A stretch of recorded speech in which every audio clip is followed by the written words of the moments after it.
9औं पर्वतीय महोत्सव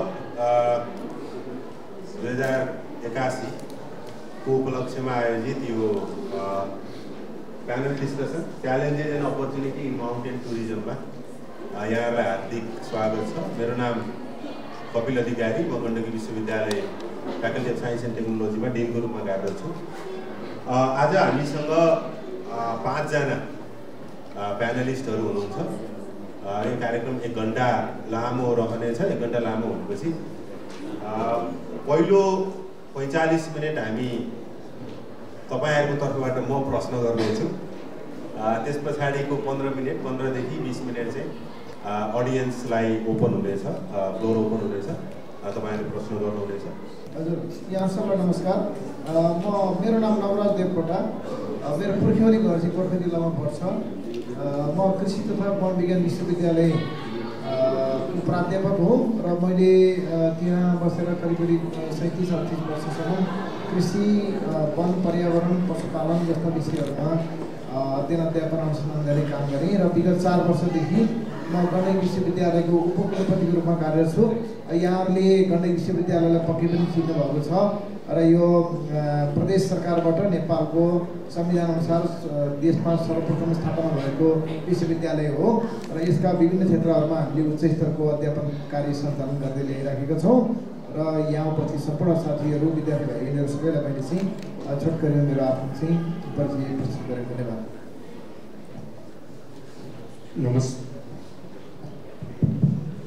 नमस्ते, मेरो नाम अङ्कश्री शेर्पा। म नेपाल पर्वतारोहण सङ्घको प्रमुख सल्लाहकार एवं पूर्व अध्यक्ष एवं विश्व पर्वतारोहण महासङ्घका मानद सदस्य एवं एसियन पर्वतारोहण महासङ्घको वर्तमान अध्यक्ष एवं विश्व पर्वतारोही महासङ्घको चाहिँ वरिष्ठ उपाध्यक्ष। म पर्यटन व्यवसायमा गत 61 वर्षदेखि संलग्न छु र मैले पर्यटन व्यवसाय र वातावरण विषयमा चाहिँ गत 61 वर्षदेखि नै अध्ययन अनुसन्धान गर्दै आइराखेको छु। धन्यवाद।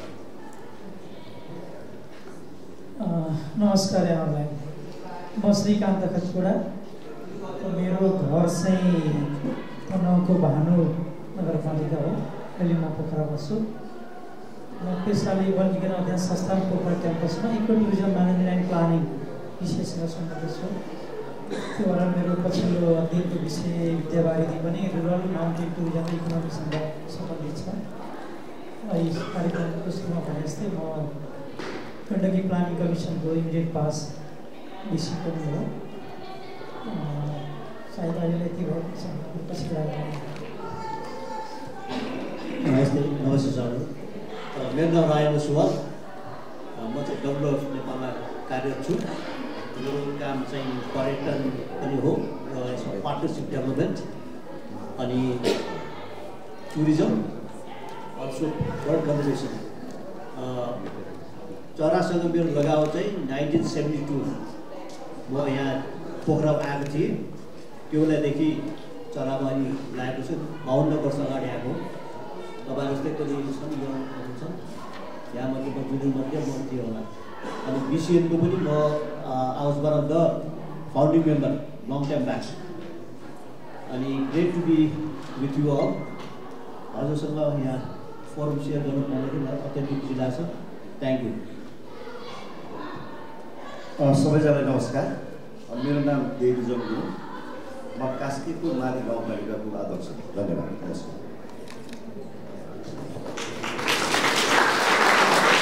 धन्यवाद सबैलाई।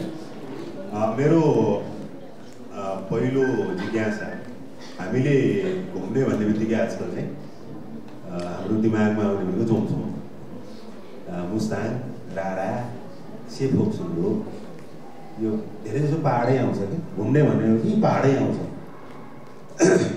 यो घुम्ने भनेको पहाडै किन आउने रहेछ? घुम्ने भन्ने दिमागमा आउने बित्तिकै पहाड आउने, त्यो किन आउँछ? घुम्न किन जरुरी छ? यो म चाहिँ हाम्रो भिसी सर प्राध्यापक डाक्टर नवराज देवकोटा सरबाट सुरु गर्न चाहे। किन घुम्ने? यो खास गरी हाम्रो यो यङ जेनेरेसन बढी अडियन्समा भएको हुनाले यो बेकारमा त्यो पैसा खर्च गरेर किन घुम्न जरुरी छ? टिभी हेरेर बस्नु हुँदैन।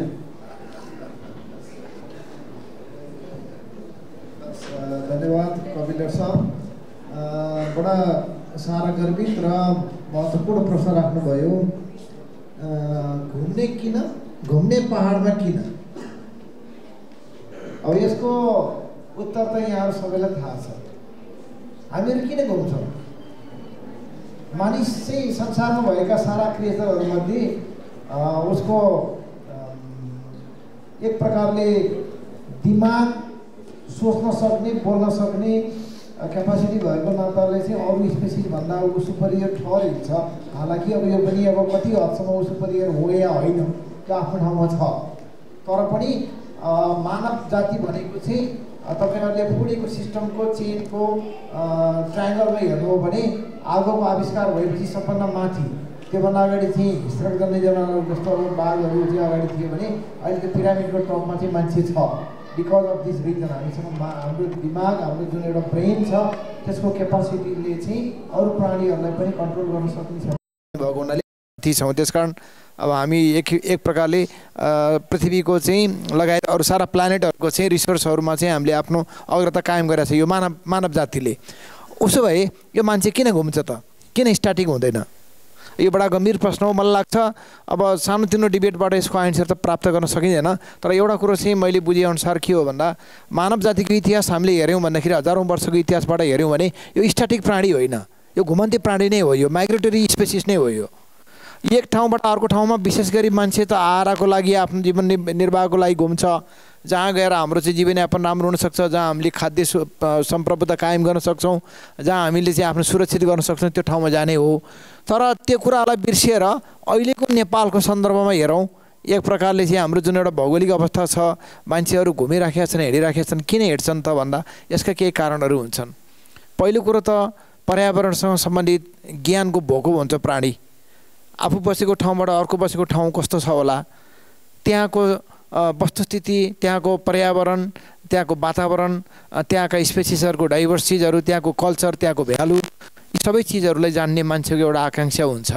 अब यो कति हदसम्म हामी त्यो आकाङ्क्षा पुरा गर्न सक्छौँ सक्दैनौँ त्यो आफ्नो ठाउँमा छ। तर यो एउटा लालायित स्वभावले कारणले गर्दा हामी घुम्न चाहन्छौँ।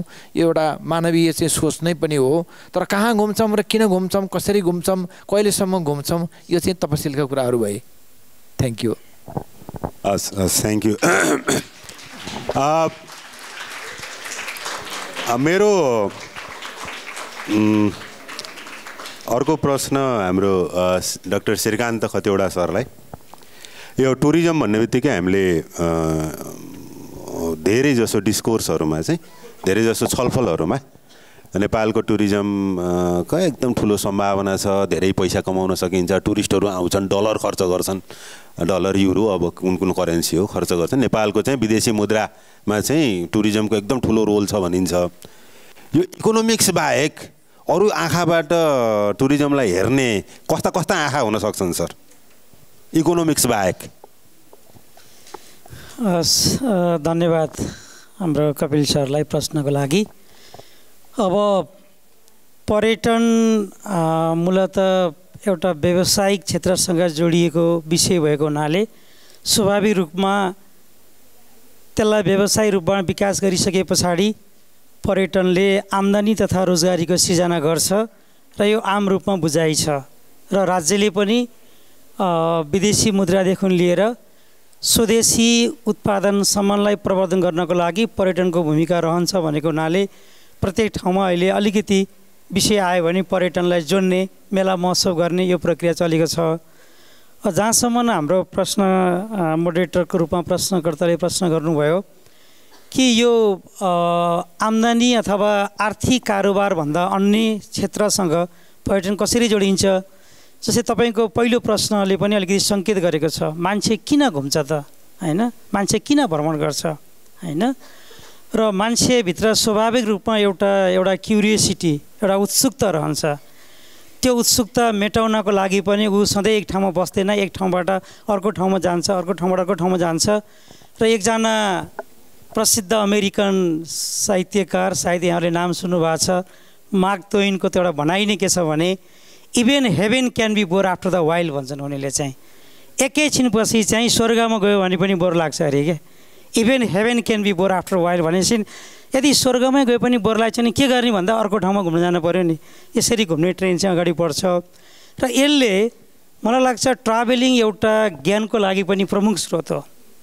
चाहे तपाईँ मार्को पोलोको कुरा गर्नुहोस्, कोलम्बसको कुरा गर्नुहोस्, होइन, भास्को डी गामाको कुरा गर्नुहोस्, ती यात्रीहरूले गरेका यात्राका विवरणहरू र पृथ्वीको बारेमा जति जानकारी उनीहरूले बाहिर लिएर आए त्यो एउटा अपार ज्ञानको स्रोत हो। त्यसैले पर्यटन ज्ञानको लागि, पर्यटन कुनै उत्सुकता मेटाउनको लागि, पर्यटन मनोरञ्जनको लागि र मेरो आडमा तपाईँ देख्दै हुनुहुन्छ one of the legend figure of the Nepal mountaineering history, होइन, हामीले पर्वतारोहण लगायत अलिकति साहसी गतिविधिको लागि, होइन, अहिले आएर पछिल्लो समयमा यो पर्यटनको विधा जोडिएको भनेको चाहिँ माउन्टेनियरिङ, ट्रेकिङ, राफ्टिङ, जो अलिकति एडभेन्चर एक्टिभिटी छ, साहसी गतिविधि छ, जुन साहसी गतिविधि मार्फत मानिसले आफूलाई एक त उनी आफू स्वस्थ रहने, प्रकृतिको बारेमा जानकारी लिने र प्रकृतिमा भएका सबै विषयवस्तुहरूको बारेमा प्रत्यक्ष जानकारी लिनको लागि ऊ त्यहाँ सामिप्यमा गएर नगएसम्म, नभेटेसम्म सबै कुरो जानकारी हुन सक्दैन। त्यसैले हामी चाहिँ यसलाई नितान्त अब एउटा अर्थोपार्जनको दृष्टिकोणले, मनोरञ्जनको दृष्टिकोणले, ज्ञान आर्जनको दृष्टिकोणले र अलिकति साहसिक काम भनेको भोलिको पुस्तालाई हामी यस्तो किसिमको रचनात्मक साहसिक कामहरू गर्दै जान सक्छौँ है, हामीले यसमा श्रेष्ठता लिन सक्छौँ भन्ने गतिविधि र सरी गराउनको लागि पनि पर्यटन विधा चाहिँ उन्मुख छ। मैले एउटा कुरो थप्ने हो भने कल्चरल पार्ट हो। मलाई लाग्छ टुरिज्म पछिल्लो समयमा हुन त हामी भन्छौँ नेचर, कल्चर एन्ड एडभेन्चर भन्छौँ, यो तीनवटा मुख्य पार्ट हो टुरिज्मको। त्यसैले अघि मैले उल्लेख गरेको साथसाथै जति पनि हाम्रो मानव सभ्यता र संस्कृतिसँग जोडिएका विषयहरू छन्, मानव जीवनले गहन गर्नुपर्ने, मनन गर्नुपर्ने, सिक्नुपर्ने, हिजो हाम्रो पुर्खाले चाहिँ गौरवपूर्ण किसिमले बचाएर राखेका संस्कृतिहरू त्यो लोप भएर जान सक्थ्यो।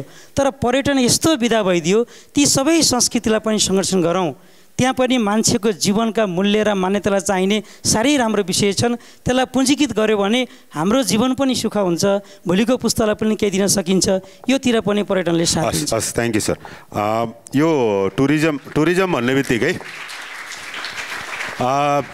कुनै एउटा ठाउँमा बाहिरका मान्छे आउने, घुमघाम गर्ने, त्यहाँको आर्थिक उपार्जनमा पनि सहयोग गर्ने, नाचगान गर्ने, फर्किने, फोहोर गरेर, अनि त्यसको व्यवस्थापनको पाटोमा एकछिनपछि आउँला। हाम्रो WWFबाट सर हुनुहुन्छ राजेन्द्र सुवाल सर, तपाईँ कन्जर्भेसनमा लाग्नुभएको मान्छे, यो टुरिज्म इन्डस्ट्री कन्जर्भेसनको लागि, कन्जर्भेसन इफोर्टको लागि चाहिँ साधक हो कि बाधक हो? यसले चाहिँ डिस्टर्ब गरिरहेको हुन्छ कि टुरिज्म इन्डस्ट्रीले चाहिँ सपोर्ट गरिरहेको हुन्छ? राजेन्द्र सर। धन्यवाद।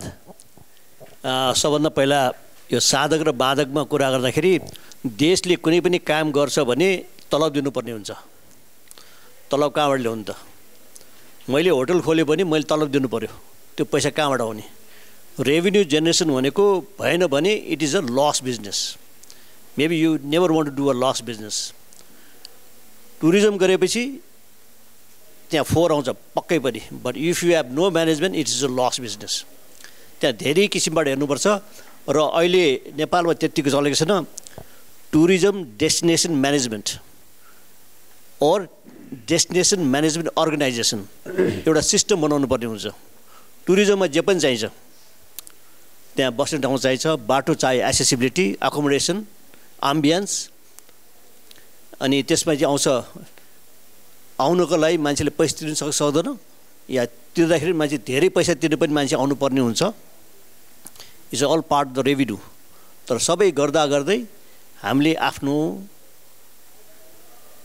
Do not kill the goose that lays golden egg भन्छ, never kill the goose that lays golden egg भने जस्तै अब हाम्रो पनि चितवन नेसनल पार्क छ, त्यहाँ टुरिज्म नभयो भने नेपालको राजस्वबाट कति तलब खुवाइराख्ने। अनि एउटा एक्जाम्पल दिउँ, अब नेपालबाट डाइरेक्ट लग्छु म युएसमा, त्यहाँ पनि धेरै वाइल्ड लाइफ रिजर्भ, रेफ्युज र नेसनल पार्क छन्। उनीहरूको पर इयरको 0.001% पनि रेभेन्यू घट्यो भने दे विल डु अ ग्यालप पोल।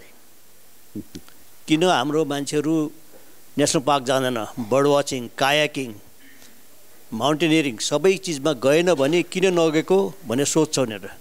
ग्यालप पोल गरेर अनि that is a consensus critical mass. तपाईँ जस्तै क्रिटिकल मासमा सोचेपछि उनीहरूले विज्ञ भने नि विज्ञले त्यो निचोड ल्याएर how to make them the national parks or wild life reserve or hunting reserve people friendly. Ticket किन्दाखेरि लाइन नबस्ने कि that's a loss of time. तपाईँले कुनै पनि पर्मिट लिँदाखेरि गभर्मेन्ट कहाँ गएर गभर्मेन्ट अफिसरलाई अलिक धेरै काम दिनु पऱ्यो भने उनीहरूको हिसाबबाट it's a loss of time. त्यस कारण चाहिँ अब यहाँ बाधक र साधकमा एउटा अब साधकको एउटा कुरा गरौँ र बाधक पनि कुरा गरौँ। सगरमाथाको बेस क्याम्प, पहिला सगरमाथाको बेस क्याम्पमा यतिसम्म भयो कि अब बेस क्याम्पको गार्बेज चाहिँ सगरमाथा हुन नि अग्लो हुन्छ भन्ने पनि भएको थियो। That is in the times magazine, CNN magazine. अचेल त हामी युट्युब र CNN हेर्छ होला। त्यो भएपछि इट्स ए ह्यु एन्ड क्राई। मान्छे एभरेस्ट जाने, फर्केर आएपछि घर जान हतार हुने, सबैलाई प्रेसमा बोल्न हतार हुने र सबै गार्बेज छोड्ने अफकोर्स। र त्यसलाई सङ्गठित गर्न डेभलप अफ नेपालले पनि एउटा काम गरेको थियो। SPCC Sagarmatha pollution control committee, त्यो पनि कम्युनिटीबाट उठेको एउटा NGOलाई सपोर्ट गरेको थियौँ हामीले। How to do it, when to do it, way to do it, अनि what to do with the all the stuff भन्ने किसिम भएपछि अहिले यो ग्रेजुअली विकास हुँदा हुँदा हुँदा नेपालको सरकारले SPCCलाई रोयल्टी नै दिन्छ त्यहाँको फोहोर व्यवस्थापन गर्न अनि रिसाइकल गर्ने। र अहिले नेपालको नेपाली सेनाले पनि त्यहाँबाट हेलिकप्टरबाटै ल्याउँछन् कति यो के अरे गार्बेज। पहिले यति एयरलाइन्सले पनि धेरै गार्बेज ल्याएको थियो अनि त्यो फेरि युटिलाइज गर्ने। त्यस कारण चाहिँ टुरिज्मले definitely it's a source but it can be negative if you do not manage. Thank you. Manage गर्यो भने साधक हो, नत्र भने बाधक हो। Thank you sir. हस्, थ्याङ्क यू सर। यो हाम्रो के अरे जनप्रतिनिधिहरूलाई चाहिँ एउटा सधैँ अब यो प्रश्न सुन्दा सुन्दा वाक्क लागिसक्यो होला, म फेरि यहाँ पनि गर्छु है। ठुलो पहाड छ है, एकदम अग्लो पहाड छ अनि पहाड उक्लिँदै उक्लिँदै उक्लिँदै गयो। त्यो पहाडमाथि पनि अर्को टावर चाहिने किन हो हैन? र यो किन यो प्राय स्थानीय सरकारहरू टुरिज्म भन्यो अनि टुरिस्टहरूलाई ल्याउन, लोकल टुरिस्टहरूलाई ल्याउनको लागि चाहिँ आफ्नो डेस्टिनेसनमा ल्याएपछि टावरै चाहिने किन भएकोलाई यो कसरी यो साइकोलोजी निर्माण भएको होला? यहाँको जुन गाउँपालिका छ, यहाँको गाउँपालिका पनि अब अधिकांश पहाडी भूभागै पर्छ र यो तपाईँले प्रत्यक्ष रूपमा अनुभव गरेकै कुरा होला। यसमा थोरै रिफ्लेक्सन दिनुहोस् न। धन्यवाद छ। अब मैले सबै स्थानीय तहको जनप्रतिनिधिको कुरा त म भन्न सक्दिनँ, तर मेरो पालिकामा भ्यू टावरहरू छैनन्। किन भन्दाखेरि हाम्रो नेचुरल टावरहरू छन्। संसारकै नेपालकै अक्षांश र देशान्तरको हिसाब किताबले मध्यबिन्दु कोरी भन्ने यस्तो ठाउँ छ, हिमालको काखमा बस्न सकिने ठाउँ पनि हामीसँग भएको हुनाले हाम्रो सबै डाँडाहरूमा जे प्रकृतिले चाहिँ सजाएर राखेको छ त्यसलाई पदमार्ग बाहेकको अरूको कल्पना पनि गरेको छैनौँ, योजना पनि बनाएको छौँ। त्यो जे छ त्यो जस्ता तस्तै चाहिँ राखेका छौँ। धन्यवाद। हस्, थ्याङ्क यू फर द्याट।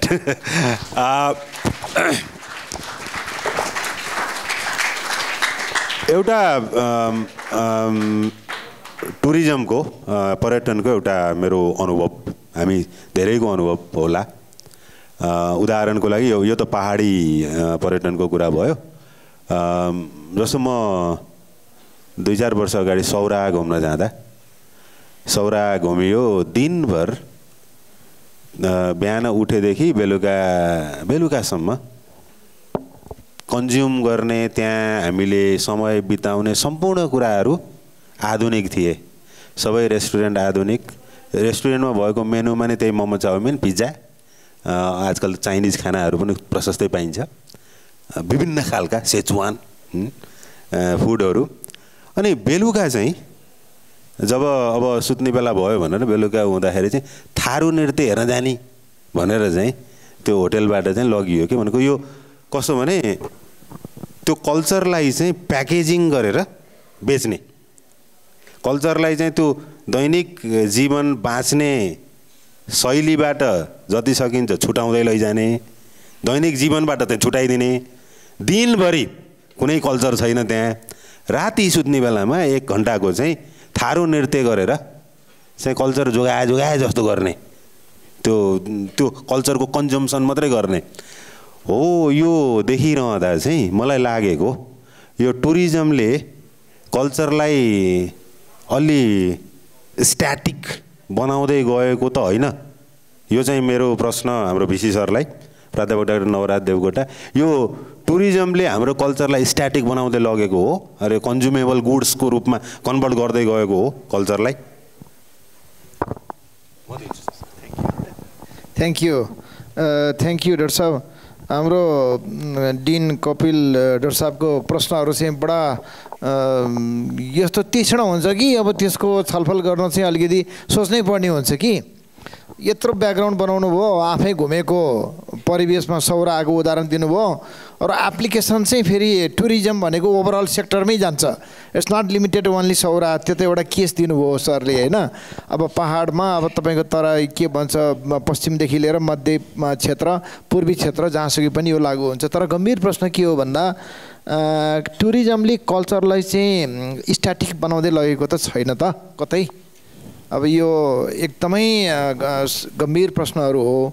अब मेरो आफ्नो एनालिसिसमा अथवा आफ्नो पर्सपेक्टिभबाट अब एज अ प्यानलिस्ट त भन्ने त्यही नै हो होइन। त्यो अब कति हदसम्म चाहिँ त्यो सही हुन पनि सक्छ अथवा हजुरले कसरी विश्लेषण गर्नुहुन्छ।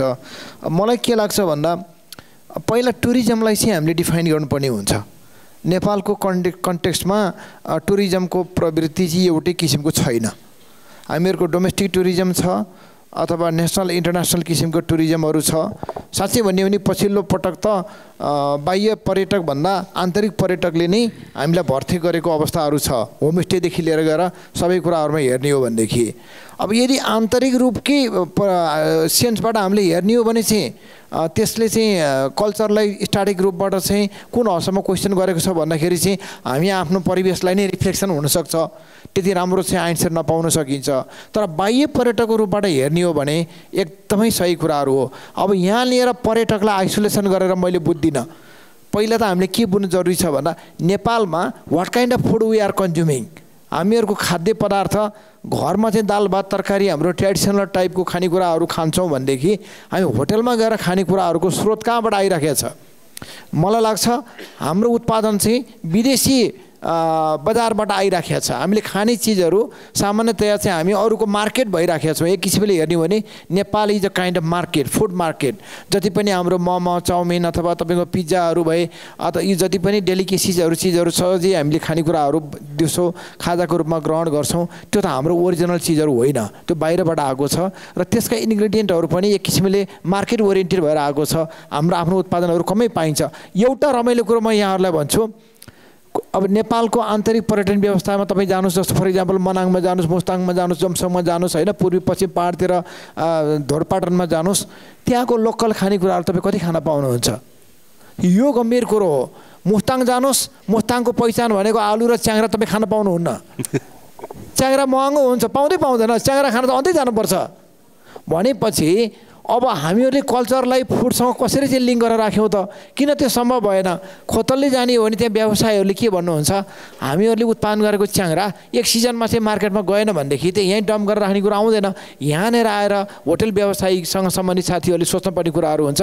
त्यहाँ पर्यटकहरूले लोकल खानेकुराहरू मैले खान पाऊँ भन्नुभयो भने त्यसको एभाइलेबिलिटी गर्न हामी सक्छौँ कि सक्दैनौँ? नसकेपछि ओभियसली एउटा मार्केट सिद्धान्तले के भन्छ, तपाईँमा जहाँ भ्याकुम हुन्छ त्यहाँ अन्तको स्पेसले आएर फुलफिल गर्छ कि।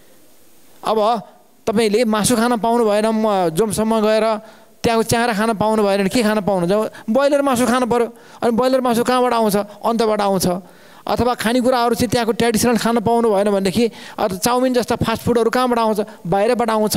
For example. त्यस कारण चाहिँ यो बडा गम्भीर विषय हो। तर इन्क्लाइनेसन चाहिँ के देखिन्छ भन्दा हामीले कल्चरलाई कति प्रिजर्भ गरेर राख्न सकेको छौँ र त्यो स्ट्याटिक अवस्थालाई चाहिँ जोगाउनको लागि चाहिँ बाह्य हस्तक्षेपहरूको त्यति सहज चाहिँ छैन। तर यसलाई विभिन्न अवयवहरूबाट हेर्नुपर्ने हुन्छ। तर इट्स भर्ज अफ डेन्जर। मैले भन्छु कि यो चाहिँ अलिकति अवस्था चाहिँ त्यति सहज चाहिँ छैन। Thank you. Thank you sir.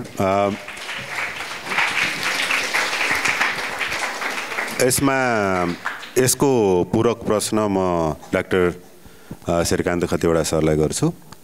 अघि सरले भन्नुभयो यो कल्चर को प्रिजर्भेसनको लागि पनि टुरिज्म इन्डस्ट्री चाहिँ एकदम इम्पोर्टेन्ट हो भन्ने सवालमा एउटा कल्चर अनि एडभेन्चर र अर्को नेचर कल्चर र एडभेन्चर। अब यो अहिले ग्लोबल वार्मिङ जुन क्लाइमेट चेन्जको कारणले गर्दा नेपालको माउन्टेन टुरिज्म कतिको सङ्कटमा छ। किनभने हामी चाहिँ हिमालको हिउँ हेर्न धेरै टुरिस्टहरूलाई बोलाउँछौँ, धेरै टुरिस्टहरू आउँछन्। त्यो सन्दर्भमा चाहिँ हाम्रो हिमालमा हिउँ नै नरहेपछि लास्ट इयर यही यो 8औं महोत्सवमा यो हाम्रो हिमालहरू कालो हुँदै गएको बारेमा चाहिँ छलफल भएको थियो। यो हाम्रा हिमालहरू कालो हुँदै जानुले हाम्रो पर्यटनमा प्रत्यक्ष रूपमा असर देखिन थालेको छ कि छैन र यसलाई रोकथाम गर्नको लागि हामीले गर्न सकिने हाम्रो लोकल लेभलमा गर्न सकिने चिजहरू के हुन सक्छन् त्यो चाहिँ श्रीकान्त सरबाट इन्साइट चाहे मैले। धन्यवाद कपिल सर फेरि प्रश्नको लागि। अलिकति यो पर्यटनका 3वटा प्रमुख विधा नै भन्दा पनि हुन्छ त्यसलाई लगभग, किनकि जहाँ आधारित भएर पर्यटन गतिविधिहरू सञ्चालन हुन्छ। त्यस कारणले पनि कल्चर पछाडि हामी यदि नेचरको कुराकानी गर्ने क्रममा अब हामीसँग भएको पर्यटकीय आकर्षण भनेको हिमाल पनि हो। हाम्रो अध्यक्षज्यूले पनि त्यही माउन्टेन एरियाकै कोरीको बारेमा कुराकानी गर्नुभयो र यसको सौन्दर्य, त्यसमा गर्ने पर्वतारोहण गतिविधि, त्यसको आधार क्षेत्रसम्म गरिने पदयात्रा अथवा सानसाना चुलीहरूमा गर्ने अभ्यास आरोहण अथवा चट्टान आरोहण जस्ता विषयहरू अहिले आम रूपमा साहसिक पर्यटन गतिविधिको लागि अलि बढी रुचि र चासोको विषय बनेको छ र हामीले त बरु त्यसलाई जति गर्नुपर्ने थियो, हामीसँग जुन किसिमको स्ट्रेन्थ हामीसँग छ हिमालको, त्यो स्ट्रेन्थ अनुसारको गतिविधि हामीले गर्न सकेका छैनौँ। किनकि हामी संसारमै हिमालको कुरा गर्दाखेरि त्यो अग्लो चुलीदेखि लिएर अथवा 8000 मिटरभन्दा अग्ला चुलीहरू आज हामी जुन ठाउँमा बसेर कार्यक्रम गर्दैछौँ यहीँबाट पनि हाम्रो धौलागिरी, अन्नपूर्ण, मनासलु जस्ता 8000 मिटरका 3वटा हिमाल त मौसम सफा भएला यही एउटा पोइन्टबाट देखिन्छ अनि त्यो ठाउँमा हामी छौँ। तर त्यो हिमालकोमा आधारित भएर केही साहसिक आरोहीहरूले आरोहण गर्नु र केही पदयात्रीहरूले त्यसको आधार क्षेत्रसम्म पदमार्गमा जाने विषयभन्दा अरू गतिविधिमा हामीले हिमाललाई त्यति धेरै जोड्न सकिरहेको अवस्था छैन। यद्यपि हामीले यसलाई जति बढी प्रवर्धन गर्यो, जति बढी साहसी गतिविधिमा हामीले हिमाललाई जोड्न सक्यो, त्यति नै धेरै त्यसको प्रतिफलहरू राज्यले प्राप्त गर्छ, नागरिकहरूले प्राप्त गर्छन्। त्यही भएर पनि आज हामी सोलुखुम्बुको पर क्यापिटा इन्कम र देशको अरूको पर क्यापिटा इन्कम फरक हुनु कारण पनि यही नै हो। किनकि त्यहाँ माउन्टेनियरिङकै गतिविधिका कारणले पनि त्यहाँ अवसरहरूको धेरै सृजना भयो। जहाँसम्म यो हिमाल कालो देखिने विषय, अब क्लाइमेट चेन्जको इफेक्ट सिधै भन्दाखेरि हैन, अब यो हावापानीमा आइरहेको परिवर्तन के छ र त्यसलाई कसरी रोकथाम गर्न सकिन्छ भन्ने जस्तो विषय जो राखिरहनु भएको छ। अब हामीले आजको यो टपिक्स माउन्टेन टुरिज्म भइरहँदाखेरि पनि अलिकति स्वाभाविक रूपले चाहिँ पर्वतीय क्षेत्रको चर्चा हुने विषयमा एउटा पर्वतलाई नै आधार मानेर त्यसमा गरिने गतिविधिहरू हो। त्यसको लागि हिमालको सौन्दर्य देखिनको लागि हिउँ हुनुपर्छ हैन, त्यो हिमालको सौन्दर्य हिउँ हुनुमा छ हैन। जस्तै फुलको सौन्दर्य भनेको त्यो एकदमै फक्रिएर फुलेको अवस्थामा हुन्छ, होइन, खोलाका सौन्दर्य निलो ढङ्गले पानी बगेको अवस्थामा हुन्छ। यो त हरेकको एउटा हेर्न लायक क्षण हुन्छ नि।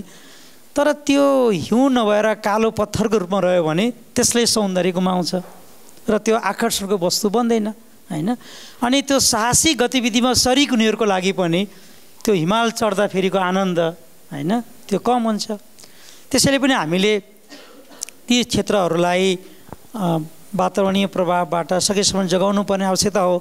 तर हामी चाहिँ अब आज संयोगले अडियन्समा पनि मैले धेरै यो विद्यार्थी भाइ बहिनीहरू देखिरहेको हुनाले यो क्लासरुमै छलफल गरे जस्तो पनि लागिरहेछ मलाई चाहिँ, होइन।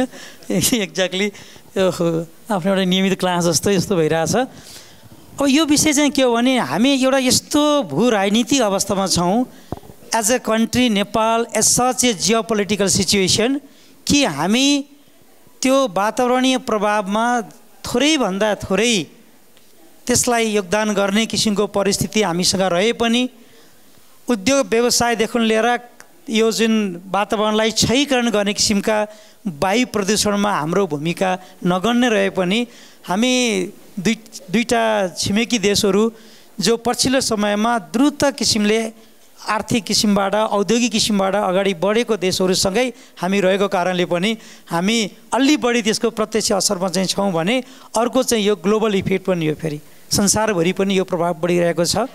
अब यो ग्लोबल इफेक्ट हो भनेर हामीले यतिकै हामी असावधानी रहन चाहिँ हुँदैन।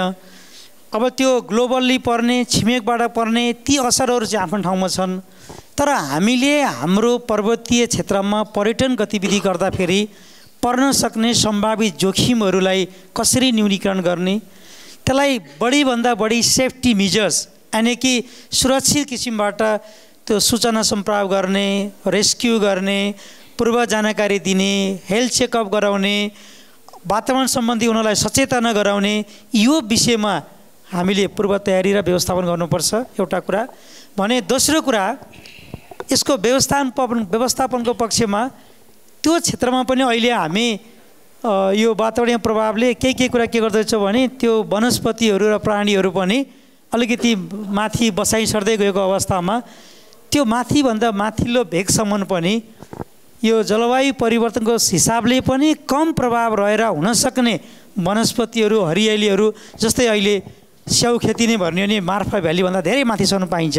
त्यसरी हरियाली प्रवर्धन गर्ने, अघि नै पनि प्रसङ्ग आएको थियो त्यहाँ भएका फोहोर व्यवस्थापनलाई चाहिँ कमसेकम अनिवार्य रूपले चाहिँ त्यसलाई निकाल्ने र ल्याउनु पर्ने र कम्तीमा हामीले त्यहाँ भएको त्यो भूधरातलीय अवस्थालाई चाहिँ कमभन्दा कम जोखिम हुने किसिमबाट चाहिँ निर्माणका कामहरू अगाडि बढाउनु पर्ने। अहिले हाम्रो चाहिँ उही डनन्न डोजर चलाइदिएछ, त्यहाँको भूगोल कस्तो छ, अवस्था कस्तो छ, त्यो फ्रेजाइल ल्यान्ड सेटिङले के माग्छ, जियोलोजिकल स्टडी छैन, होइन, रन्गाइदिए पछाडि। अनि यस्ता किसिमका समस्याहरूलाई व्यवस्थापन गर्न सक्यो भने हामी मलाई लाग्छ हिमालको सौन्दर्यलाई बचाउन सक्छौँ। Thank you sir. यो स्थानीय तहमा यो पर्यटनको कारणले गर्दा हुने यो सोलिड वेस्ट जुन मटेरियलहरू बढिरहेको छ। जस्तो अब अलि वर्ष अगाडि सिग्लेस घुम्न जाँदा कोकको बोतल देखिन्थेन बाटोमा, होइन। अहिले जताततै प्लास्टिक यति धेरै देखिन्छ। यो माथि गाउँपालिकाका, म पनि माथि गाउँपालिका, मेरो घर गोर्चे हो सर।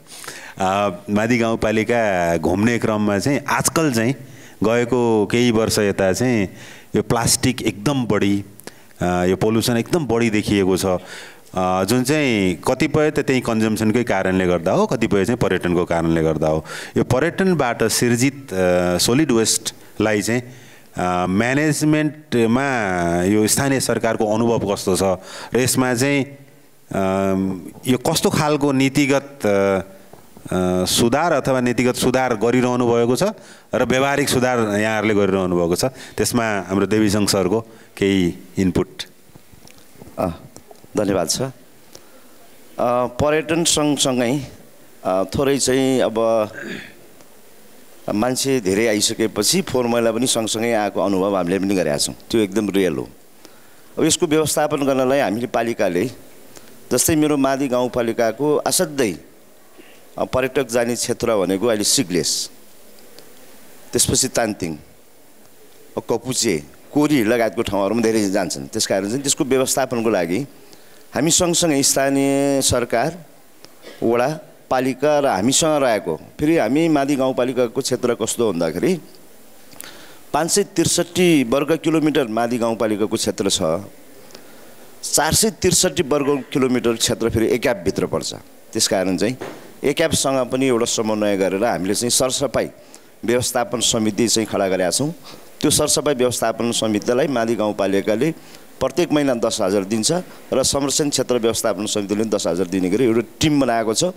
महिनामा 2 पटक सरसफाइ अभियान चाहिँ हामीले चाहिँ थालनी गरेर त्यसलाई चाहिँ अब रोक्नै सक्ने अवस्थामा हामी पुगेका छैनौँ, तर त्यसलाई व्यवस्थापन गर्नको लागि प्लास्टिकको बोतल, प्लास्टिक लगायतको चिजहरूलाई चाहिँ व्यवस्थापन गरेर अहिले महिनामा 2 पटक सरसफाइ अभियान हुन्छ। एक गाडी पुरा चाहिँ फोहोर मैला चाहिँ भइसकेपछि भोलिपल्ट चाहिँ पोखराबाट गाडी गएर त्यसलाई चाहिँ पोखरामै ल्याएर चाहिँ यो के भन्छ कबाडीलाई चाहिँ दिने चाहिँ प्रक्रिया हामीले अगाडि बढाएको छौँ। धन्यवाद। हस्, थ्याङ्क यू। यसैमा थप मेरो एउटा धेरै अगाडि एउटा कान्तिपुरमा एउटा मैले फोटो देखेको थिएँ।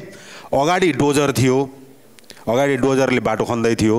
त्यो डोजरको ठिक पछाडिपट्टि कोकाकोलाको गाडी थियो क्या, ट्रक कोकाकोलाको।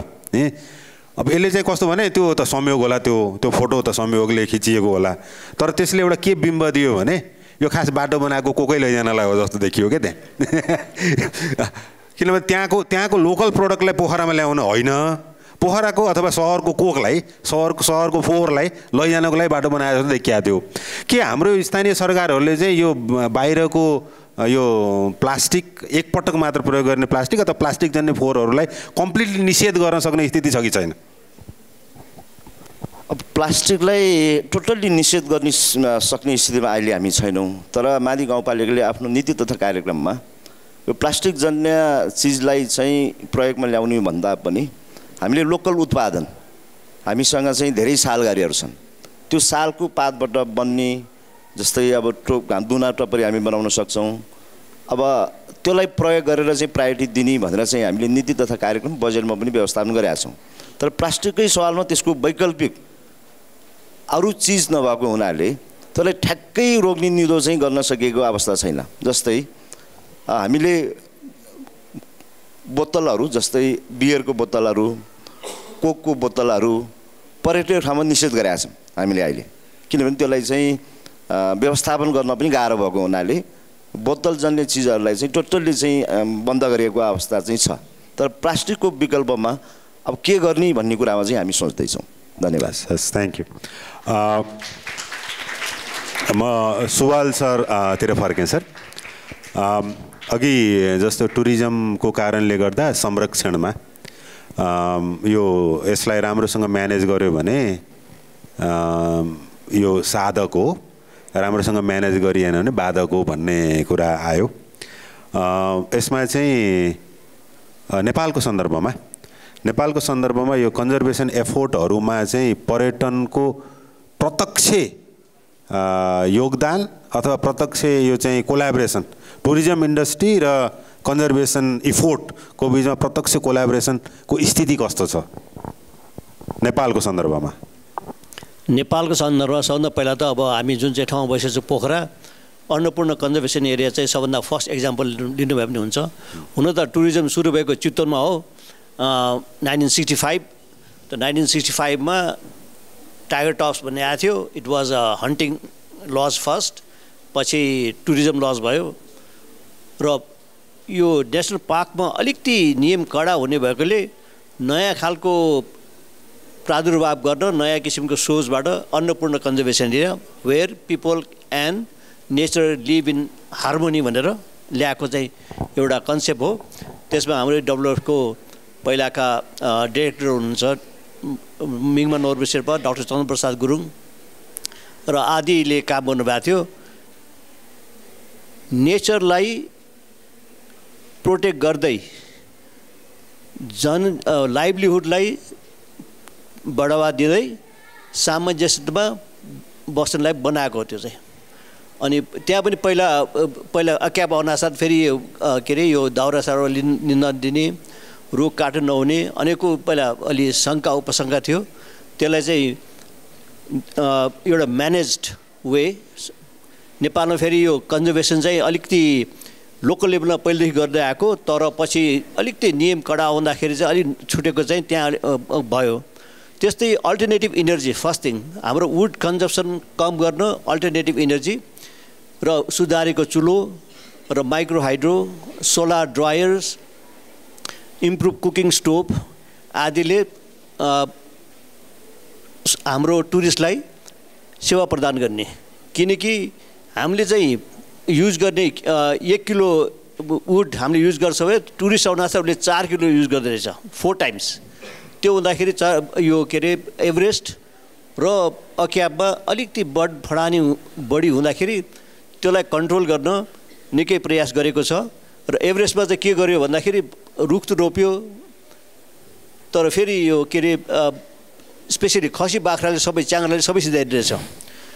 अनि त्यहाँ लोकलकै स्तरमा निर्णय गरेर 600वटा यो भेडा बाख्रा च्याङ्ग्रा के थियो सबै हिलारी पनिको पहलमा किनेर तल पठाएपछि बाछी ल्याउने काम गरेर पछि त्यहाँको वातावरणको लागि। अनि अल्टरनेटिभ इनर्जी बाहेक यो ग्रिन यो हाउसेस एभरेस्टमा त प्लेनबाट लग्छ तरकारी भनेपछि एकदम महँगो हुने एउटा कार्बन उत्सर्जन हुने भन्दाखेरि ग्रिन हाउसको अनि त्यहाँबाट हामीले फेरि यो बायो ग्यास यो खेतको खेतमा भने जस्तै गरेर प्लस त्यसले अर्ग्यानिक फार्मिङमा ठुलो टेवा दिएको छ। त्यसले गर्दाखेरि यो धुवानी खर्च कम गरेर स्थानीयको आफ्नै पहलमा तरकारीहरू उमारेर दिने चलन हुँदाखेरि यो एक्यापले चाहिँ ठुलो एक्जाम्पल दिएछ। अब एक्याप र एभरेस्टको एक्जाम्पल चाहिँ हामीलाई एकदम सराहनीय छ। यो दुईवटा ठाउँ फेरि एकदम हाइली भिजिटेड वर्ल्डको आउटस्ट्यान्डिङ भ्यालु भएको ठाउँ हुँदाखेरि त्यो ठाउँमा चाहिँ जहिले पनि हामीले कुनै न कुनै नयाँ किसिमको कामहरू गर्दै गए। पहिला यो के अरे वाटर बोतल लाग्नु नपर्ने रिभर्स अस्मोसिस राख्ने बोतल हाम्रो हजुरले भन्नुभयो जस्तै बोतल बियर र बोतलले यो के अरे कोक नलाइकन क्यान त्यो क्यान चाहिँ पछि फर्काउनु पनि सहिलो र रियुज गर्नु पनि सहिलो रिसाइकल गर्नु सहिलो खालको पनि प्रयास भएछ। यो प्रयास चाहिँ अब लोकल लेभलसम्म जानुपर्ने जस्तो लाग्छ। किनकि अब एक्याबमा पनि अब यो जब हामी यो प्रोभिन्सियल लेभल र लोकल गभर्मेन्ट्स लेभल आइसकेपछि यो चाहिँ अब लोकल गभर्मेन्टको पनि अलि लिड हुने उहाँहरूको पनि अथोरिटी धेरै हुँदाखेरि अलिकति सामञ्जस्य ल्याएर अगाडि बढेर हाम्रो प्रदूषण हुन र फोहोरको माध्यमबाट या इनर्जीको माध्यमबाट कुन चाहिँ अब नेगेटिभ इफेक्टलाई हामीले पोजिटिभमा टर्न गर्नु पनि आवश्यक हुन्छ। हस् हस् थ्याङ्क यू।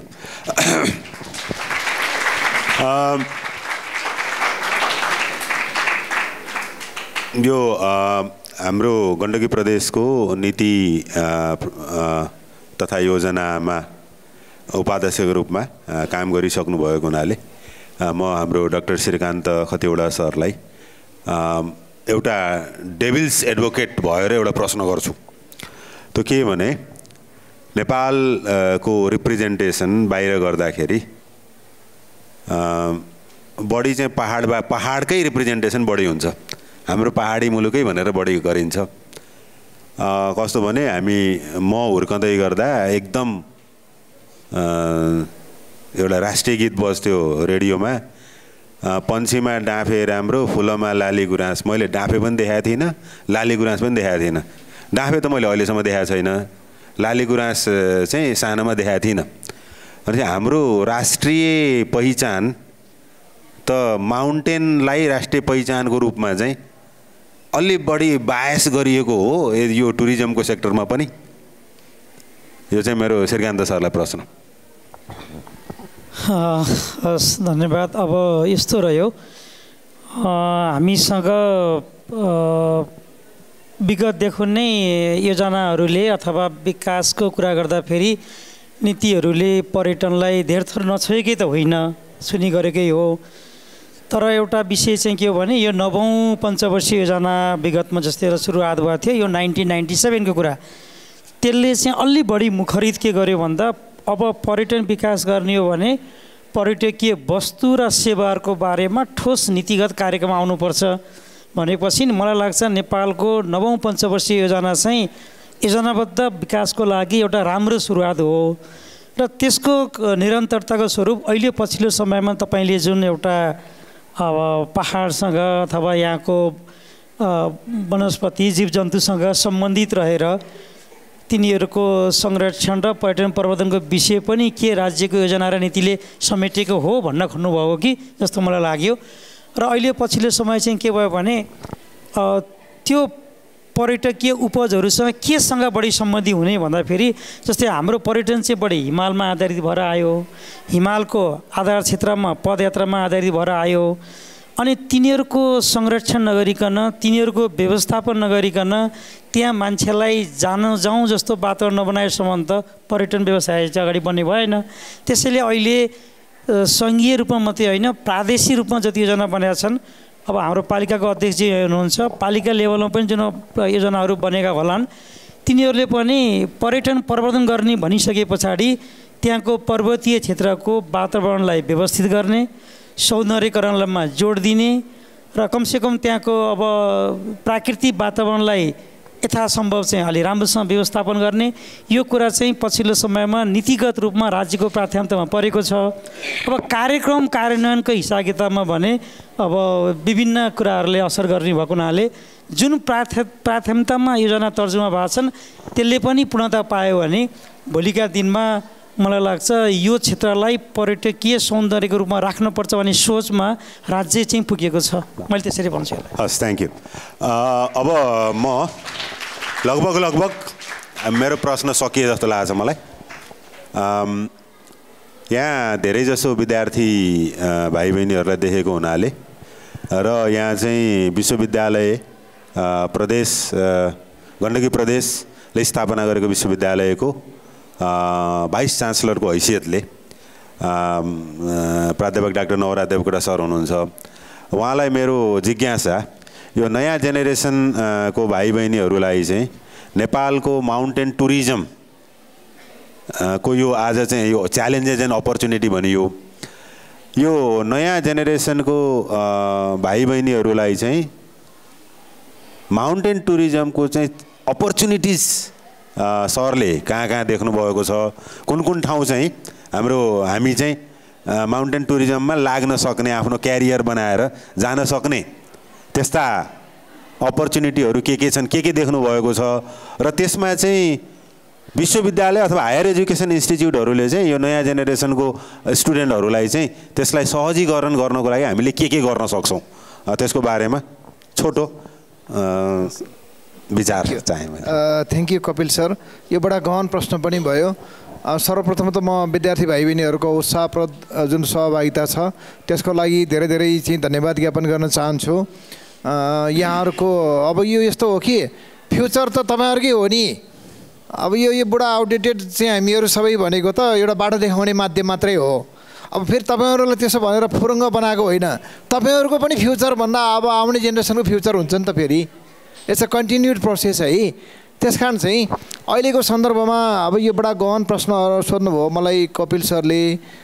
माउन्टेन टुरिज्ममा च्यालेन्जहरू, अपर्च्युनिटिज र तपाईँहरूको स्कोप कहाँ छ भन्ने कुराहरू सबभन्दा पहिला हामीले के बुझ्नुपर्छ भन्दाखेरि माउन्टेन टुरिज्म हामीहरूको नेपालको परिप्रेक्ष्यमा साँच्चै डिफाइन गर्ने हो भने यो त्यति सजिलो छैन। तपाईँहरूले टुरिज्म भन्ने बित्तिकै एक ठाउँबाट अर्को ठाउँमा नयाँ चिजहरूको ज्ञानको लागि गरिने यात्रालाई बुझिन्छ, तर त्यसका चाहिँ निर्दिष्ट ठाउँहरू हुन्छन्। नेपालको परिवेशमा त्यो भनेको के हो? हिमाल हो, त्यो भनेको के हो? तालहरू हो, त्यो भनेको के हो? विभिन्न किसिमका भौगोलिक परिवेशहरू हुन् जहाँ तपाईँको एकदम स्पेसिफिक ल्यान्ड टोपोग्राफी त्यो चाहिँ अरूसँग मिल्दैन। नयाँ किसिमको टोपोग्राफी र फिजियोलोजी र लिमिटेड एक्सेस भएका चिजहरूको यात्रालाई हामीले चाहिँ के भन्छौँ? टुरिज्म भन्छौँ। त्यसकारण तपाईँहरूको भविष्य केमा रहन सक्छ भन्दाखेरि सबभन्दा पहिला त अब त्योसँग सम्बन्धित चाहिँ ज्ञान आर्जन गर्ने, विश्वविद्यालय स्तरमा चाहिँ पठन पाठनमा संलग्न हुने, नेपालमा टुरिज्मसँग माउन्टेन टुरिज्म मात्रै नभनौँ कुनै पनि किसिमको टुरिज्महरूसँग उच्च स्तरको अध्ययन गर्न सकिने हामीसँग कोर्स सिलेबसहरू डिग्रीहरू छ, त्यसमा चाहिँ समाहित हुने एउटा कुरो आयो। दोस्रो कुरो, हायर लेभलको एजुकेसन चाहिँ लिइसकेपछि, डिग्री लिइसकेपछि त्यसको रिफ्लेक्सन जबमा चाहिँ हुन्छ कि हुँदैन त? त्यो चाहिँ एकदमै महत्त्वपूर्ण सवालहरू। यसमा राज्य पनि जोडिन पर्ने हुन्छ। उदाहरणको लागि टप लेभलको माउन्टेनियरिङ स्किल नलेज भएको ग्रेजुएटहरूले गर्ने काम के हो? अब तपाईँले चाहिँ आफैलाई बिजनेसमा समाहित गर्ने हो भने त्यसको लागि डिग्री आवश्यक नपर्न पनि सक्छ। तर टेक्निकल नलेज र चाहिँ नो हाउको रूपमा फर इक्जाम्पल अब द गाइडहरू भयो, पर्यटन व्यवसायको रूपमा काम गर्नको लागि हायर लेभलको डिग्री नचाहिन पनि सक्छ। तपाईँले पोलिटेक्निक अथवा सिटिभिटीका ट्रेनिङहरूबाट पनि त्यो अवसर प्राप्त गर्न सक्नुहुन्छ। यसमा महत्त्वपूर्ण कुरो नेपालले लिड गर्न सकिने के छ त भन्दाखेरि हायर लेभलको एजुकेसनको स्कोपभित्र रहेर डिग्री तपाईँले लिइसक्नु भइसकेपछि त्यसको एकाडेमिक एक्सर्साइज, त्यसको रिसर्च, त्यो संसारलाई चाहिँ चिनाउने किसिमबाट होइन, त्यसमा तपाईँको इन्भल्भमेन्ट भनेको रिसर्चमा अथवा चाहिँ एक्टिभिटीमा र त्यसपछि आफ्नो करियरलाई चाहिँ कसरी समाहित गर्न सकिन्छ भन्ने पक्षमा एन्टरप्रेन्योरसिपमा लगेर जोड्नुभयो भनेदेखि त्यसको सबभन्दा ठुलो च्यालेन्ज रहन सक्छ। यसको लागि एकाङ्की पाराले सोचेर पुग्दैन। फर इक्जाम्पल गण्डकी विश्वविद्यालय तपाईँहरूको समीपमा छ। अहिले तत्कालको लागि माउन्टेन टुरिज्म लगायतका विषयहरू त्यहाँ चाहिँ प्रत्यक्ष रूपमा नदेखिएको होला, तर भोलि यसको सम्भावनाहरू छ। पोखरा भ्यालीभित्रै पनि अरू थुप्रै कलेजहरूमा माउन्टेनियरिङको पढाइहरू भइराखेको छ होइन। त्यसबाट डिग्री लिने भनेको मतलब त्यो च्यालेन्जहरू भनेको के हो त भन्दाखेरि जहिले पनि तपाईँहरूले आउने 10-20 इयर्सको लागि नेपालको भूगोलको जुन एउटा निर्दिष्ट किसिमको नयाँपन छ जुन अन्यत्र पाइँदैन, मैले यसलाई लिमिटेड एक्सेस भन्छु, टोपोग्राफीको दृष्टिकोणले पनि लिमिटेड त्यस्तो किसिमको वास्तविक किसिमको अवस्था छ जुन अन्यत्र तपाईँले पाउनुहुन्न हो। त्यसकोलाई हार्मोनाइजेसन कसरी गर्ने र त्योभित्र आफ्नो एन्टरप्रेन्योरसिप, आफ्नो करियर र आफ्नो तपाईँ बिजनेस र आफ्नो कन्ट्रिब्युसनलाई कसरी जोड्ने भन्ने कुरो महत्त्वपूर्ण हुन आउँछ। Thank you. हस्, थ्याङ्क यू। अब म फ्लोर ओपन गर्न चाहन्छु। कृपया सहभागी विद्यार्थी भाइ बहिनी र सम्पूर्ण साथीहरू, तपाईँहरूले चाहिँ छोटोमा आफ्नो कमेन्ट, प्रश्न, यदि प्रश्न हो भने को प्रति लक्षित हो त्यो पनि भन्नुहोला। आफ्नो छोटो परिचय, कमेन्ट, छोटो प्रश्न भए कसलाई हो त्यो प्रश्न डाइरेक्ट गरेर गर्नुहोला। हस्, धन्यवाद। मेरो नाम मनोज सुवेदी, म गण्डकी विश्वविद्यालयमा कानुन अध्ययनरत छु। मेरो प्रश्न चाहिँ पूर्व योजना आयोगको गण्डकी प्रदेश योजना आयोगको उपाध्यक्षज्यूलाई, यो प्रदेश स्थापना गर्नुभन्दा एउटा रेसनल के थियो भने प्रदेशलाई विविध रूपमा विकास गर्दै लैजाने। प्रदेश स्थापनापछि जस्तै कसैलाई चाहिँ पर्यटनको दृष्टिकोणले विकास गर्दै लैजाने, कसैलाई कल्चरको दृष्टिकोणले विकास गर्दै लैजाने, कसैलाई इन्डस्ट्रीको दृष्टिकोणबाट विकास गर्दै लैजाने। यो सन्दर्भमा गण्डकी प्रदेश चाहिँ पर्यटनको दृष्टिकोणबाट यसलाई विकास गर्दै लैजाने भन्ने जुन अवधारणा आयो, यो सम्बन्धमा तपाईँ पूर्व अध्यक्ष योजना आयोगको अध्यक्षको रूपमा कार्यरत गर्दै गर्दा त्यति तत्कालीन प्रदेश सरकारले यो कुराप्रति कतिको प्रतिबद्धता जनायो र त्यो सँगसँगै प्रदेश सरकारले त्यो विषयमा कुल बजेटको कति प्रतिशत लगानी त्यसमा गर्नुपर्ने हो, त्यो समयमा कति प्रतिशत गर्यो र यो हालको अवस्था यसमा चाहिँ कति प्रतिशत लगानी गर्नुपर्ने हो? यो प्रश्न चाहिँ मेरो धन्यवाद। हस्, थ्याङ्क यू। केही प्रश्न हामी लिन्छौँ अनि त्यसपछि हामी एक गर्दै त्यसको रेस्पोन्स गर्नेछौँ। अरू? म शिवदेव कोटा, मेरो घर चाहिँ पुम्दी। म यो जागिरको सिलसिलामा रिटायर भएर अहिले चाहिँ एउटा पर्यटनसँग 4-5 वर्षदेखिबाट म आबद्ध छु। अब यो प्रश्न कसलाई गर्ने भन्दा पनि अब प्रश्नको प्रकृति चाहिँ अब अहिले हामीले भोगिराखेको र पर्यटनले चाहिँ यो व्यवसायले चाहिँ भएको पीडाहरूको विषयमा चाहिँ बोल्दा अलि उचित होला जस्तो लाग्यो। सरकारले प्लानिङ बनाउँछ, बजेट बनाउँछ, तपाईँको पर्यटकको लागि यो गर्छौँ त्यो गर्छौँ भन्छ होइन। सधैँभरि चाहिँ तपाईँका चाहिँ पर्यटनको राजधानी घोषणा भइरहेको छ अहिले हाम्रो यो पोखरा। तर त्यहाँ घोषणा गर्नु नगर्नुमा चाहिँ तपाईँको पर्यटन व्यवसायले महसुस गर्न पाउने चाहिँ कुनै पनि काम 1% पनि भएको जस्तो मलाई लाग्दैन। किन भन्दाखेरि तपाईँको पर्यटकहरू चाहिँ पैदल यात्रा गर्छन्, फेवातालको वरिपरिका किनाराहरू सबै तपाईँको भिरमा परिणत भएका छन्। तपाईँको चाहिँ त्यहाँ राति हिँड्दाखेरि बाटो चाहिँमा बत्ती हुँदैन, तपाईँको खाल्टा खुल्टी धुलाम्य चाहिँ सडकहरू चाहिँ यत्रत्र तपाईँहरू अहिले गएर हेर्नुभयो भने देख्नुहुन्छ। यो नाम चाहिँ यो कागजमा चाहिँ यो पर्यटनको राजधानी चाहिँ घोषणा गरेर चाहिँ तपाईँको चाहिँ पर्यटनले यो तपाईँको जोकर जस्तो चाहिँ जनप्रतिनिधिहरू जोकर भए जस्तो लाग्छ कि मलाई। उहाँहरूले आफूलाई किन यसरी जोकर बनाउनुहुन्छ?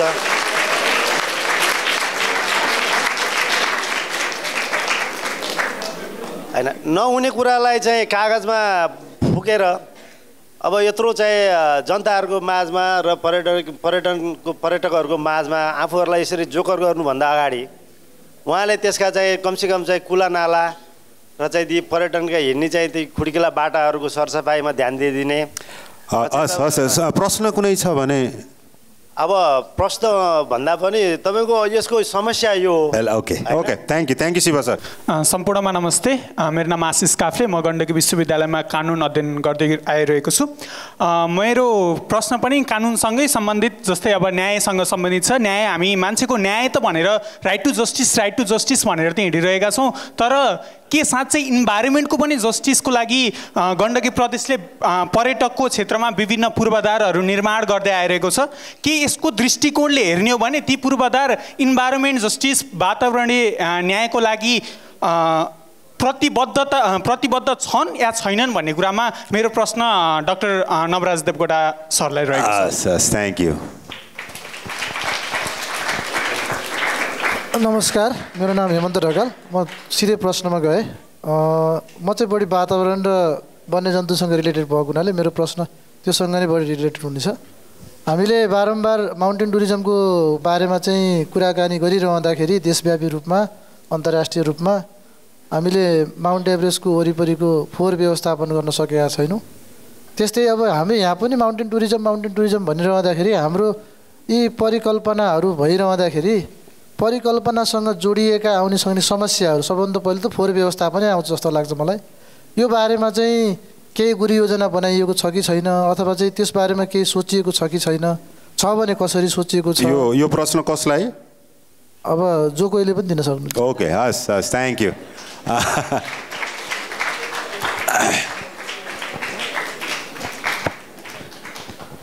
सबैलाई नमस्कार, मेरो नाम रवि सिलवाल, म गण्डकी विश्वविद्यालयमा प्राध्यापन पेसामा छु। मेरो प्रश्न सम्बन्धित जो कोही खास गरी स्थानीय निकायसँग सम्बन्धित व्यक्तित्वलाई पनि यो प्रश्न छ कि यो 2023 को रेकर्डमा हेर्दाखेरि यो पर्यटन विभाग तथा पर्यटन प्रहरीको रिपोर्टमा हेर्दाखेरि नेपालमा आउने पर्यटकीय माउन्टेन टुरिज्मको लागि आउने पर्यटनहरूमा चोरी, डकैती, मिसिङ केसेसहरू र त्यसमा हराएका केसेसहरूको बारेमा अत्याधिक रूपमा यसो हेर्दा वर्ल्ड वाइडले हेर्दाखेरि अलिक बढी पाइएको छ।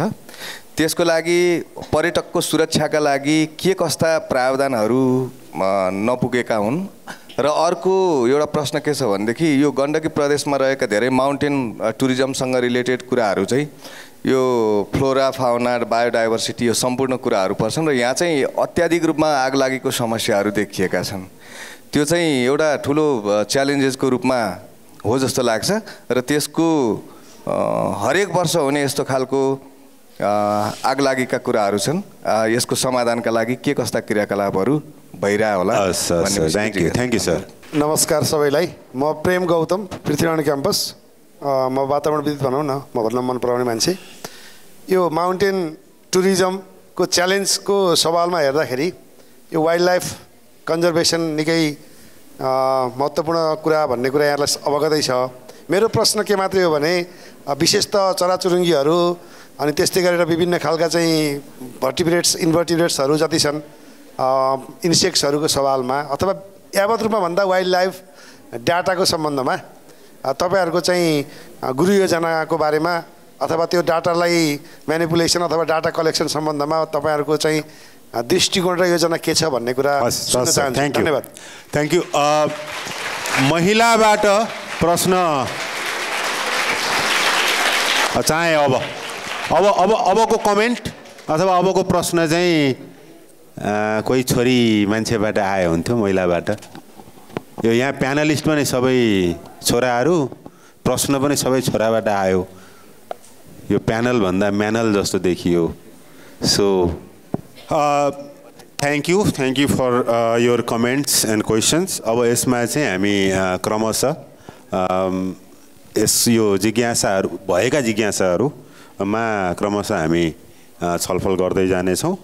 सर्वप्रथम म हाम्रो भिसी सरलाई सरप्रति आएका जिज्ञासाहरू मा केही कमेन्ट राख्दिनु हुन अनुरोध गर्दछु। हस् हजुर, थ्याङ्क यू भेरी मच। मलाई लाग्छ हाम्रो कफरेजीले बडा राम्रो प्रश्न सोध्नु भएको छ, मैले एन्सर गर्न सक्छु होला सायद। यो इन्भाइरोमेन्टको लागि जुन किसिमको प्रावधानहरू छ, पूर्वाधार र वातावरणीय मन्त्री मैत्री छन् कि छैनन् भन्ने सवालहरू यो बडा गम्भीर प्रश्न हो।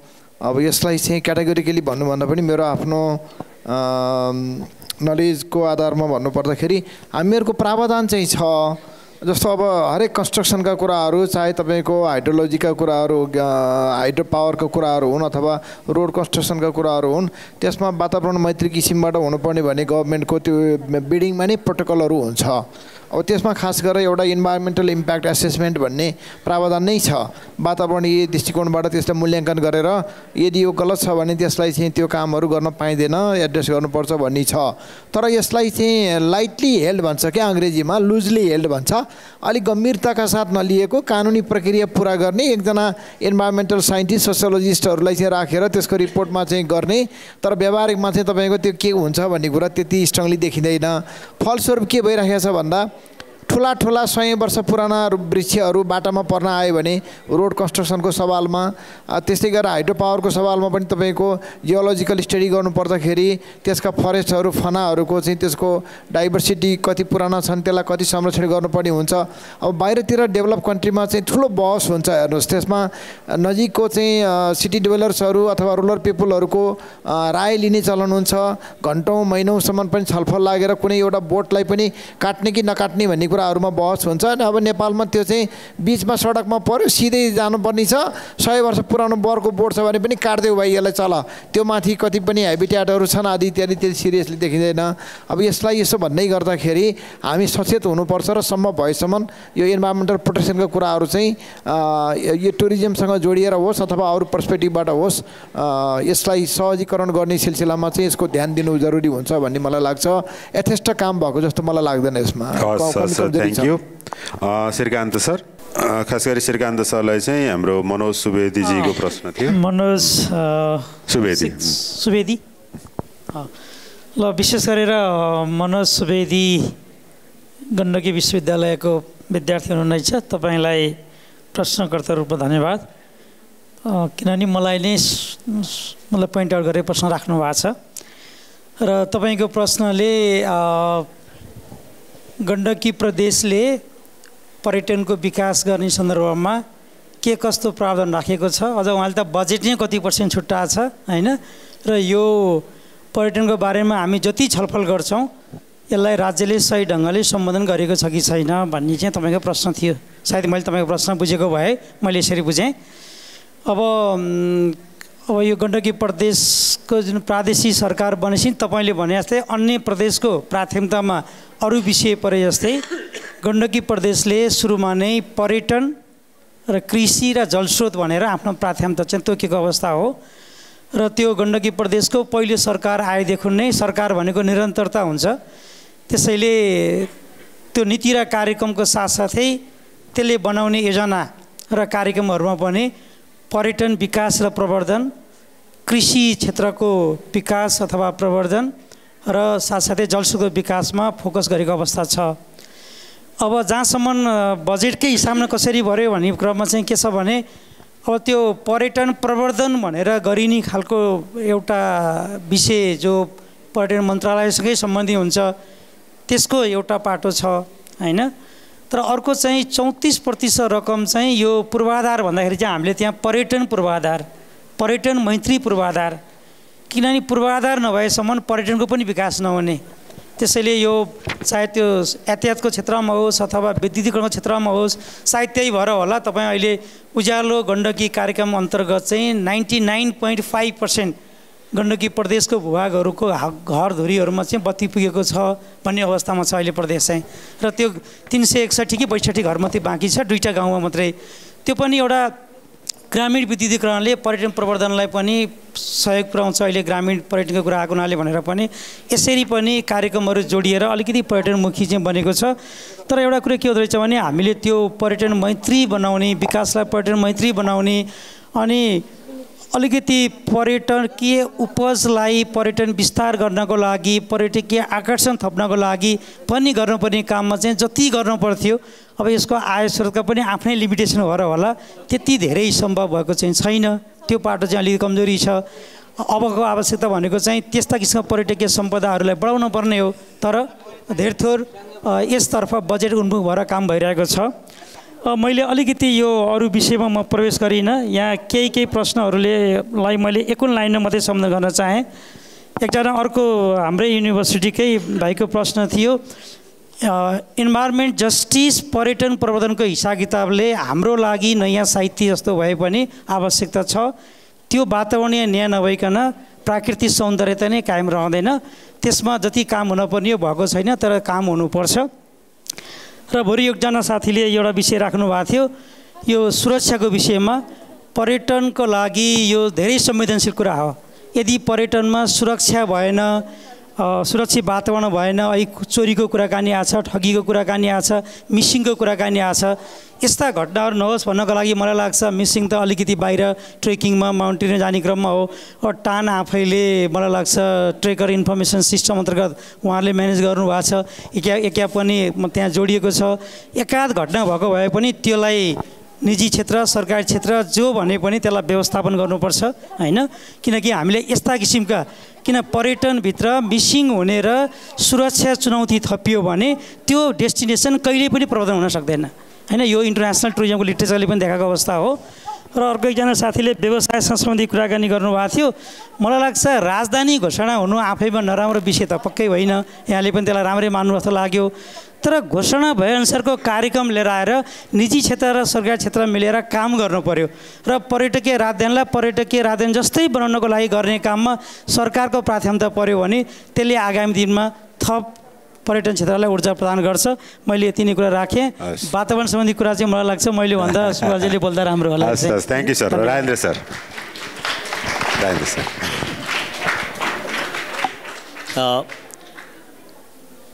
त्यो च्यालेन्जेसको लिए दुई तिनवटा कुराहरू कतिलाई थाहा छैन मलाई सायद। खम्पा भन्ने कतिजनालाई थाहा छ यहाँ? खम्पा विद्रोह भने कसलाई थाहा छ? खम्पा विद्रोह या तपाईँ एकजना, अरू कतिजनालाई थाहा छ यहाँ? खम्पा विद्रोह, ओके। खम्पा विद्रोह भएपछि नेपालको सरकारले रिस्ट्रिक्टेड एरिया भनेर नर्दर्न जोनहरू राखेको थियो।